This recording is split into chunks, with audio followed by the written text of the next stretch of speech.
Hey guys, welcome back to my channel. Today I am going to be doing a completely different style video for you guys because I feel like it is super crucial that I film this video. So today I'm going to be talking to you guys about sickle cell disease because it is a disease that I have and many family members of mine suffer from it as well. And you know, normally on my channel I talk about lifestyle, cooking, eating, you know, just living the good life and just showing how I live while I am healthy. But and I've touched on it a little bit in my get to know me video, but I haven't talked about it enough, and I feel like I'm doing a disservice to not only myself but my peers and the people who are around me to not speak on it as much as I should. I kind of mentioned to you guys I moved to Paris and I found that I wasn't getting as sick as I did when I lived in New York and New York City. And I felt like that's why I needed to stay in Paris.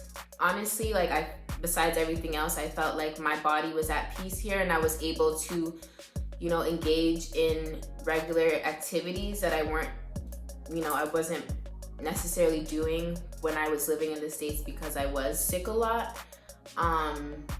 So 2 weeks ago, I suffered from a sickle cell crisis, which debilitated me, as most of my crises do. Basically, I had pain in my left hip, which is where I've often been getting pain because I had surgery there when I was 12 years old. So when that happened, I felt like I didn't feel invincible anymore. Because I feel like for the last year and a half, I felt invincible because I haven't been sick. And truthfully, you guys, never in my life has that happened where I have gone almost 2 years without being sick. And honestly, I was grateful that my crisis wasn't as bad as it has been before, where I would have to go to the hospital. So I want to explain to you guys just a little bit what sickle cell disease is. So everybody has blood cells that are shaped like this, okay? Circles. People who have sickle cell disease have blood cells that are circular and shaped like a sickle, so like a C. And whenever we get sick, when we get sick, it is called a crisis, meaning that our blood cells have decided to clump together in a specific spot in our body, whether it be specifically joints, whether it be our, elbows. I know some people get pain in their wrists, hips, your coccyx. Some of us get pain in our lungs, which is called acute chest syndrome, which is super painful. And lately I've been getting it a lot in my hip, where I had surgery where I had a necrosis of the hip. So basically, what happens when we get sick? So when we get sick, we have super sharp pains in wherever, the pain is. Super sharp pains that is super long, consistent, and just almost unbearable, to the point where we have to take pain medication and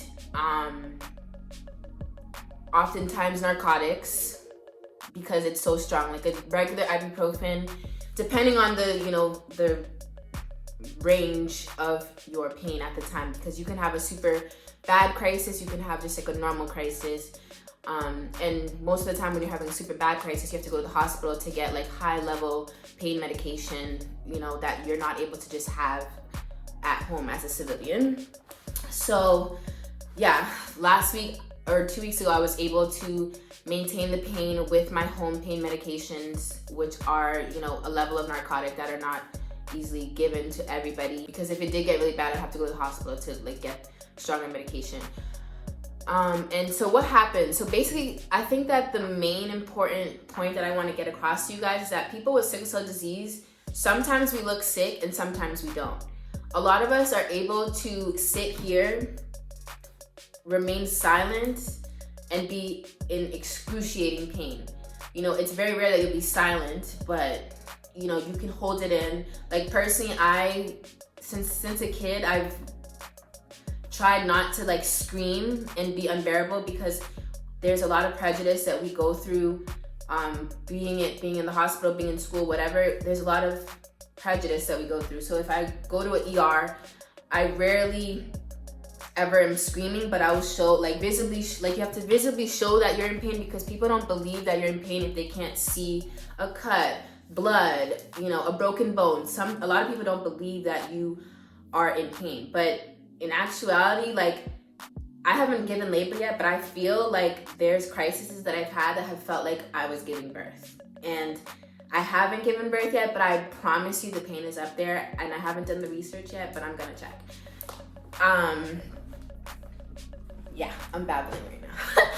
But the pain is it's grave, and like, especially me, whenever I have pain in my legs, I can't really move. So like, if I am in pain and I'm by myself, it's very hard to like get from my bedroom to the bathroom. Like if it's one leg, I'll have to hop on one leg from my bathroom to my room. Sometimes I'll struggle from getting up from the toilet to the bathroom. And oftentimes, because of the medication just like basically kind of knocking you out, you're just drowsy, you're not present. When people are messaging you or texting you, like, you know, all my close family and friends know that if I'm in crisis, and I'm on my medication, you might get a random text from me that's not even real words, because I'm just not there, especially when I'm in the hospital. Like I can fall asleep taking that medication, but it's needed because the pain is just so bad and like so unbearable that you need that medication to just like get through the day. Because there's been times where I was crying and just, you know, begging for God to relieve me of my pain. Ooh, getting emotional. To relieve me of my pain. And, you know, sometimes you forget that, you know, the end is gonna happen, but when you're in the middle of a really bad crisis, you don't know that, you don't feel like it's ever gonna end. You just never know, because you really never know when it's gonna stop. It's just your body passing it through. So how long can a crisis go? A crisis can go from anywhere between, you know, one day, it could be a one-day crisis, to 1 week. You know, I've had crises that lasted up to a week, where I had to go to the hospital and like get fluids and get, you know, stronger medication. I've had crises that, you know, the pain might have lasted a week, but the recovery took 2 to 3 weeks, or I had to be on crutches because, you know, my body's just been stuck in a spot, stuck in a position that it's not able to get out of. Yeah. I just wanted to share, okay, so I want to share a couple of facts with you guys, because also being here in France, I was super shocked to find out that a lot of people don't know what sickle cell is. Like, only my last tech knew what sickle cell was, and yeah, I basically taught everybody else who's in my life what it is and like what I go through.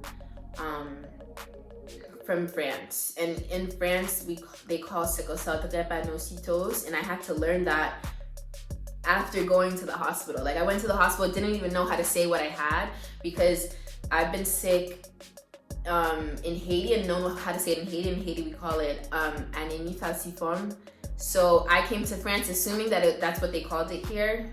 And no, I like ended up learning that they call it DREPANOCYTOSE.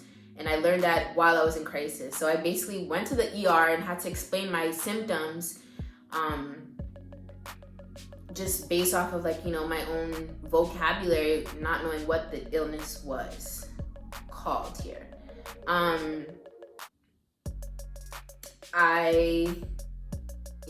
knowing what the illness was called here. But thankfully there is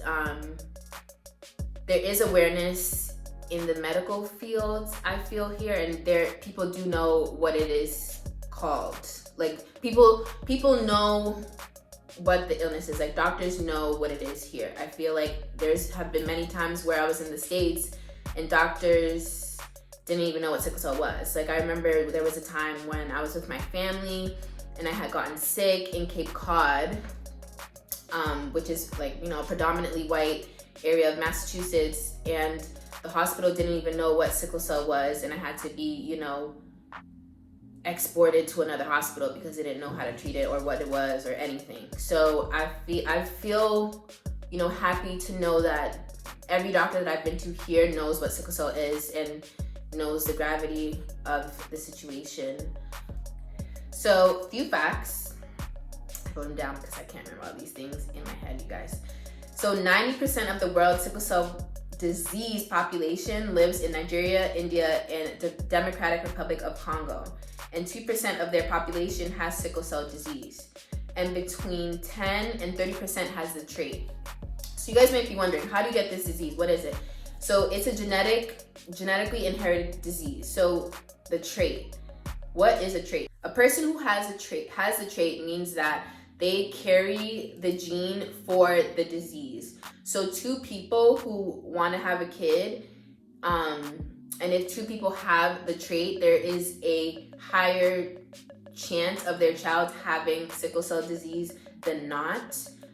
So not everybody's gonna have sickle cell disease, but if you have the trait and your partner has the trait and you guys have a kid, there's a more higher chance of your kid having the trait and not. There's many chances as well where a family might have 3 kids and 2 of the kids have sickle cell and 1 of them don't. It really just depends.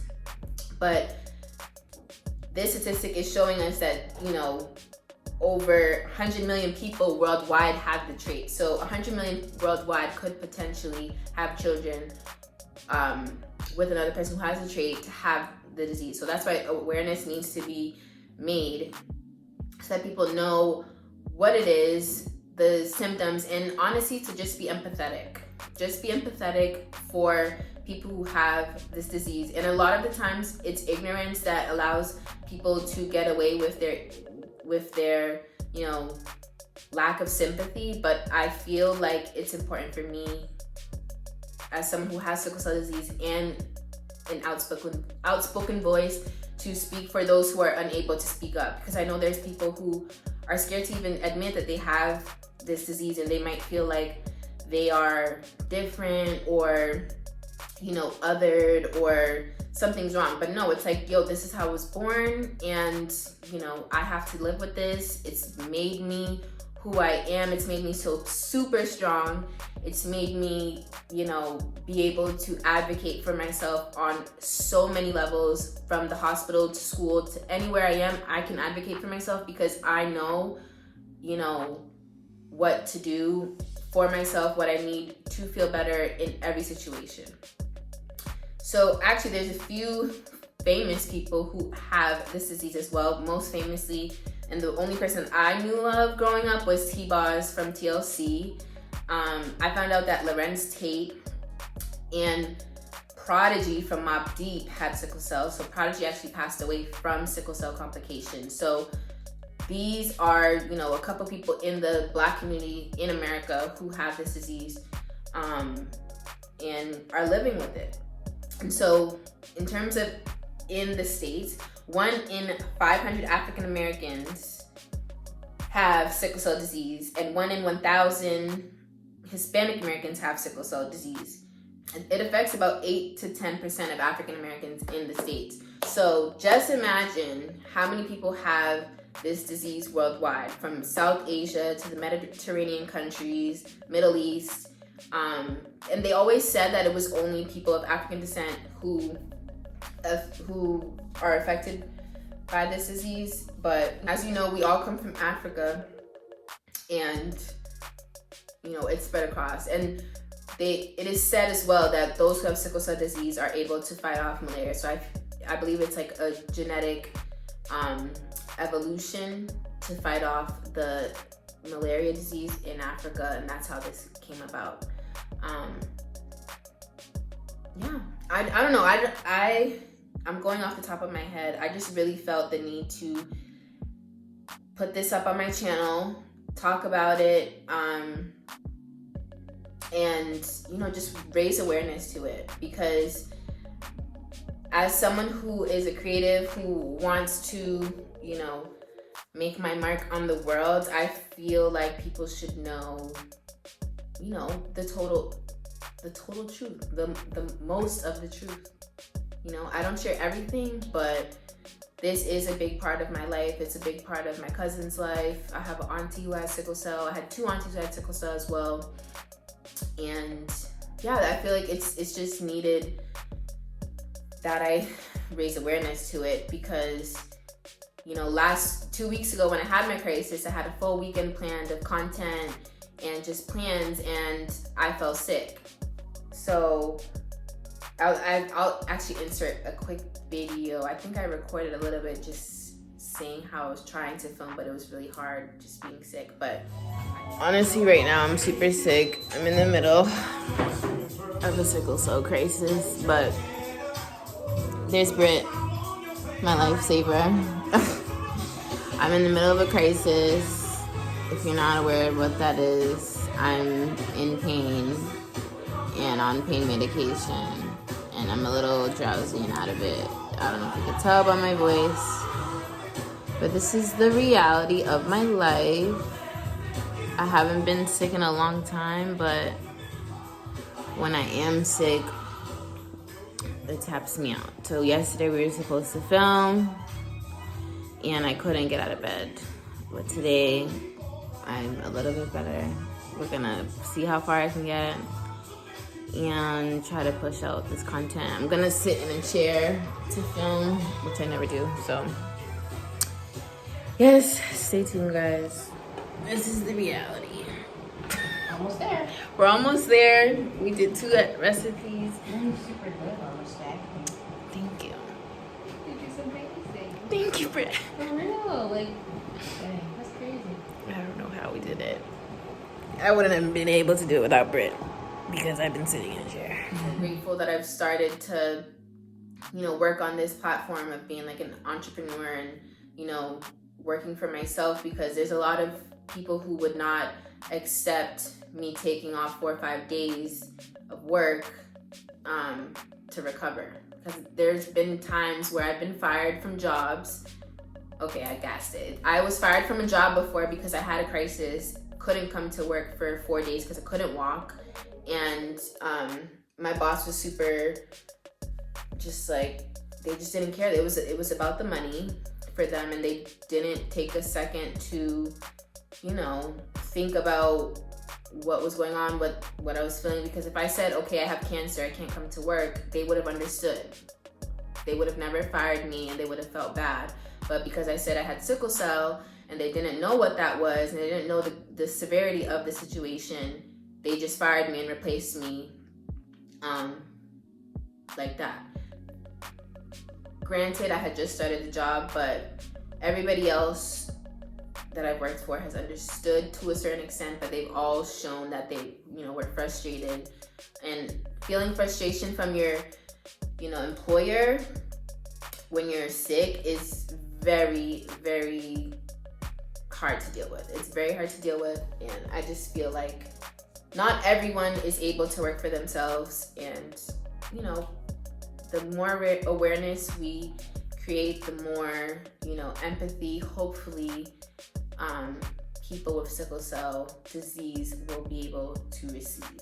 So you guys comment down below if you have any more questions. I will be doing a lot more videos just showing how I keep myself healthy, what I eat, what is, you know, the best for someone, what is the best diet for someone with sickle cell disease. How can you maximize your resources, maximize your diet to prevent yourself from getting sick. No matter what, you know, because we have this disease, there will be times where we will get sick when we don't even know why. There, you know, there's times where you know exactly why you got sick. There's times where you don't know why. Like 2 weeks ago, I really didn't know why I got sick, because the main factors that cause us to get sick are change in weather. So super drastic temperatures, super hot, super cold, lack of oxygen, fatigue, and just like poor nutrition. And honestly, I didn't know why I got sick because I wasn't suffering from any of those things. But because I have this illness, I know that at times it can just happen. I'm super grateful that my body has found peace in Paris and that I'm able to live a, somewhat normal life here without having to get sick all the time. But yeah, I definitely want to share more with you guys. I'm being super vulnerable. But I hope this will speak to you guys, speak to somebody or anybody who has sickle cell disease and just feels like, shy to share what is wrong. I implore you to speak up, or hopefully you can share this video with somebody to teach anybody in your life who may not know what it is. And to just, honestly, my goal of this video is to tell people to be more empathetic because you don't know what people are dealing with on the inside. And I feel like with sickle cell disease, that message is so clear. It's like that speaks home. You don't know what people are dealing with on the inside. Don't judge a book by its cover, because on the inside on the outside, I look fine. I don't look sick. Some of us do have jaundice of the eyes, like yellow eyes, or some of us look frail while we're, in crisis. But when we're healthy and not in crisis, we can look completely fine. But you would never know that on the inside, I'm dealing with this. So, yeah. There we go, guys. That was it. I will be back with more sickle cell content. And it's not like a content thing. It's literally, I just want to share more awareness and raise awareness. I also want to do a video in French talking about this. I feel like there's a lot of French Africans who aren't aware as well, and this really affects a lot of French-speaking African countries. So, see you guys next time for the next video. Thank you for tuning in. Be sure to like, comment, subscribe. And if you don't like this video, still give it a like. Don't be a hater. And see you guys next time.